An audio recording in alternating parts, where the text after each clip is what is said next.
देवेंद्र भैया प्रचाराला 2-3 दिवस राहिले, तुम्ही फिरतायत प्रभागामध्ये, जनतेचा कसा प्रतिसाद मिळतोय तुमच्या पॅनलला? नमस्कार, मी देवेंद्र जितेंद्र बुंदेले. मी प्रभाग क्रमांक 5 मधून उमेदवारी लढत आहेत. मी व माझी आई शर्मिला जितेंद्र बुंदेले हे आम्ही दोघं पण प्रभाग क्रमांक 5 मध्ये शिवसेना पक्षाकडून धनुष्यबाण या निशाणीवर उमेदवारी लढत आहेत. आणि आम्हाला प्रतिसाद असा भेटू राहिला भैया की जे मागचे नगरसेवकांनी काम केलेले त्यांनी आमच्यासाठी एवढं सोपं करून ठेवलेलं आहे की आम्हाला काही लोकांना म्हणायची गरज नाही की असा काही बाबा आम्हाला चान्स द्या.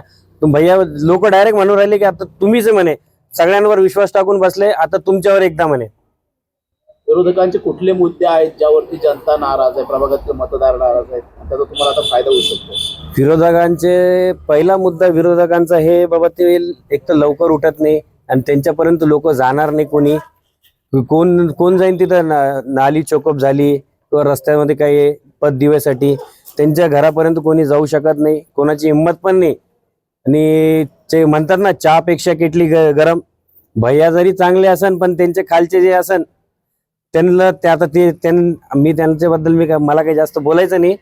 पण मला एक समजतं, मी एक सामान्य कुटुंबातला मुलगा आहे. माझी 3री पिढी आहे राजकारणामध्ये. माझे आजोबा शंकरसिंग बुंदेले हे समाजसेवक होते. जालन्याच्या पंडित जवाहरलाल नेहरू आलते जालन्यामध्ये, औरंगाबाद संभाजीनगरमध्ये. त्यांनी एक मुद्दा मांडला होता त्यांच्यासमोर, ना ताज चाहिए ना किला, हमको चाहिए जालना जिल्हा.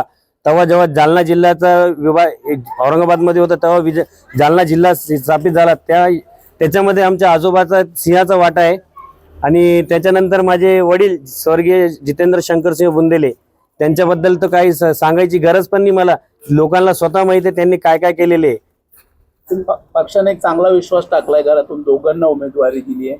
आता कसं सांगता किती जागा येतील शिवसेनेच्या आणि तुमचा कसा याच्यात वाटा असेल शिवसेनेच्या विजयामध्ये? शिवसेनेच्या विजयामध्ये प्रभाग 5चा सिंहाचा वाटा राहील. आणि जास्तीत जास्त कमीत कमी जसं भाऊ बोलले 40+ राहणार, तर आम्ही आता म्हणतो 45+ राहील, जसं शिवसेनेचं वातावरण आहे जालन्यामध्ये. एकीकडे भाजप सारखे विरोधक आहेत, चांगली मोठी पार्टी, कसं पाहताय तुम्ही या लढतीकडं? भाजप पार्टी मोठी आहे पण जालन्यामध्ये भाजप मोठी झाली शिवसेनामुळे, हे त्यांना मान्य करावं लागेल. कारण त्यांना संजीवनी शिवसेनेने दिलेली आहे जालन्यामध्ये. नाही तर पहिले पाच नगरसेवक पण येत नव्हते भाजपचे.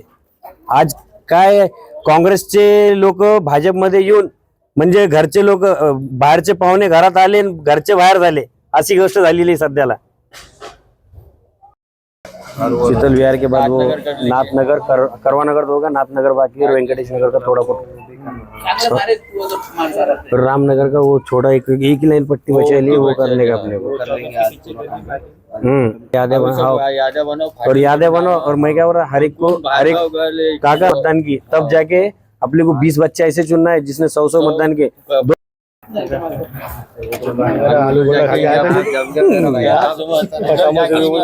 आओ जाएंगे ना. अभी अपन क्या करेंगे, ये अपना हिसाब भी तो जुड़े वो करने के बाकी है.